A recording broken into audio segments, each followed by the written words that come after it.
আসলে গতকালকেও ক্রেতারা যেটা আশা করেছিলেন যে আজকে হয়তোবা কিছুটা দাম কমবে, কিন্তু ক্রেতাদের সেই আশা আর আশান্বিতই থেকে গেল। কারণ বাস্তবতা সম্পূর্ণ ভিন্ন দেখছি আজকের দিনে এসে, যেহেতু সময় হাতে একদম কম।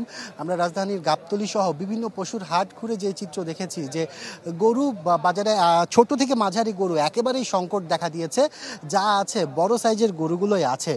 আর ক্রেতাদের যে কথা সেটি হচ্ছে যে বর্তমানে যে ছোট সাইজের আর মাঝারি সাইজের গরুগুলো পাওয়া যাচ্ছে তারও কিন্তু খুব বেশি দাম হাঁকছেন এখন বিক্রেতারা। সে কারণে ক্রেতাদের বেশ বেগ পেতে হচ্ছে তাদের কাঙ্ক্ষিত পছন্দের কোরবানির পশুটি নিতে। আর আপনি ইতিমধ্যে দেখছেন যে গাবতলীর যে পশুর হাটের চিত্র, এখানে গতকালকে কিন্তু বলা যায় যে ভরপুর গরু ছিল, কিন্তু আজকে সকাল থেকে মোটামুটি গতকালকে রাতের মধ্যে আসলে যা গরু বিক্রি হওয়ার তার বেশিরভাগ গরুই বিক্রি হয়ে গেছে।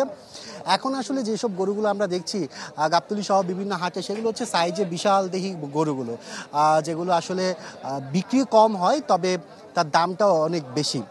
সেই হিসাবে বলা যায় যে এখন পর্যন্ত রাজধানীর পশুর হাটগুলোতে অনেকগুলো গরু আসলে এখনও আসছে, তবে দাম কিন্তু নাগালের মধ্যে একেবারেই নেই। ক্রেতা যারা আছেন তারা কিন্তু বাজার একটার পর একটা বিভিন্ন জায়গা ঘুরছেন। তারাও চেষ্টা করছেন কোনো মতে তাদের বাজেটের মধ্যে আসলে একটি কাঙ্ক্ষিত পছন্দের গরু মেলাতে। আমরা অনেক ক্রেতার সাথেও কথা বলেছি, তাদের ইচ্ছা সেটি হচ্ছে যে গরুটি সুন্দর হতে হবে, পছন্দের হতে হবে। এই চাহিদার মধ্যে আসলে বাজেটের মধ্যে আসলে আনাটা তাদের জন্য খুব কষ্টসাধ্য ব্যাপার হয়ে যাচ্ছে। আর যদি বলে রাখি, আপনার যারা আছেন তাদের গরু বিক্রির জন্য বেশ ব্যবস্থা এখানে রাখা হয়েছে হাটগুলোতে। অনলাইন ডিজিটাল পেমেন্টের ব্যবস্থাও রাখা হয়েছে। এছাড়া আইন শৃঙ্খলা রক্ষাকারী বাহিনী যারা আছেন তারাও কিন্তু এখানে নিরাপত্তার জন্য সচেষ্ট রয়েছেন। শরীফ, এই ছিল রাজধানীর গাবতলী গরুর হাট থেকে সর্বশেষ অবস্থা। আকাশ, ধন্যবাদ আপনাকে। আমরা দেখতে পাচ্ছি চট্টগ্রাম থেকে এমদাদুল হক আমাদের সাথে যুক্ত হয়েছেন। এমদাদ, চট্টগ্রামে প্রতি বছর দেখি খুব খানদানি কোরবানির আয়োজন করা হয়, এবার কি অবস্থা? নগদের কাছে সব গ্রাহকই প্রিয়, তাই তো সারা দেশে ক্যাশ আউট চার্জ সবচেয়ে কম। এবারও ব্যতিক্রম নয় শরীফ, এবং স্বাভাবিকভাবে আজকে যেহেতু একদম শেষ দিন, এবং রাত পেরোলেই তো আগামীকালকে ঈদ, এবং যেহেতু আজকে শেষ, এই কারণে আজকে যে করেই হোক গরু কিন্তু কিনতেই হবে। গরু হোক, ছাগল হোক, মহিষ হোক। তো যার কারণে আমরা দেখি যে কেউ হয়তো বা গত 2-3 দিন ধরে বাজারে এসছেন, যদি নাও কিনে থাকেন আজকে তারা এসছেন বাজারে কিনতে।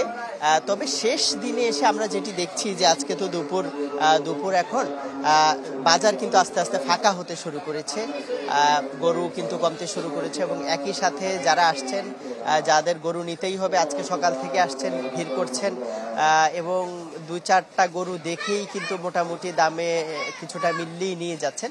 তবে দাম নিয়ে তো দুপক্ষের আসলে পরস্পর বিরোধী কথা প্রত্যেক বছর যেটি থাকে এবারও আছে।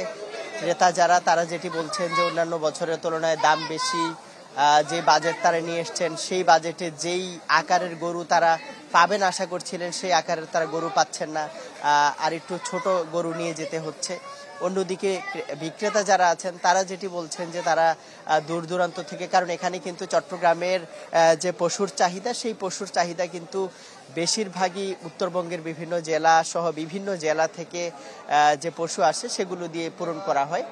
তো দূর দূরান্ত থেকে কুষ্টিয়া, নওগাঁ, রাজশাহী, যশোর সহ বিভিন্ন জেলা থেকে যারা গরু নিয়ে এসছেন তারা যেটি বলছেন যে আসলে তারা যে গরু নিয়ে এসছেন এর মধ্যে অনেকে একটু সন্তুষ্টি প্রকাশ করলেও যে ভালো দাম পেয়েছেন, কিন্তু আরো অনেকে কিন্তু তারা যেটি বলছেন যে তারা আসলে ভালো দাম পাচ্ছেন না, খুব বেশি দাম পাননি, খুব একটু কম দামে আসলে তারা গরু ছেড়ে দিচ্ছেন এমন কথা বলছেন।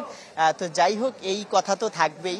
তো তারপরেও আসলে এই যে বেচা কেনা সেটি চলছে, এবং যেটি আমরা দেখছি যে গতকালকে বা পরশু বাজার যেখানে পরিপূর্ণ ছিল, আজকে কিন্তু বাজার অনেকটাই ফাঁকা দেখা যাচ্ছে, বিভিন্ন জায়গায় গরু কমে গেছে। তো সবাই আসলে গরু কিনে নিয়ে যাচ্ছেন, এবং সবাই তার পছন্দের গরু নিয়েই কুরবানির যে পশু সেটি নিয়েই কুরবানি পালন করবেন সেই প্রত্যাশাই কিন্তু সবার। ধন্যবাদ আপনাকে।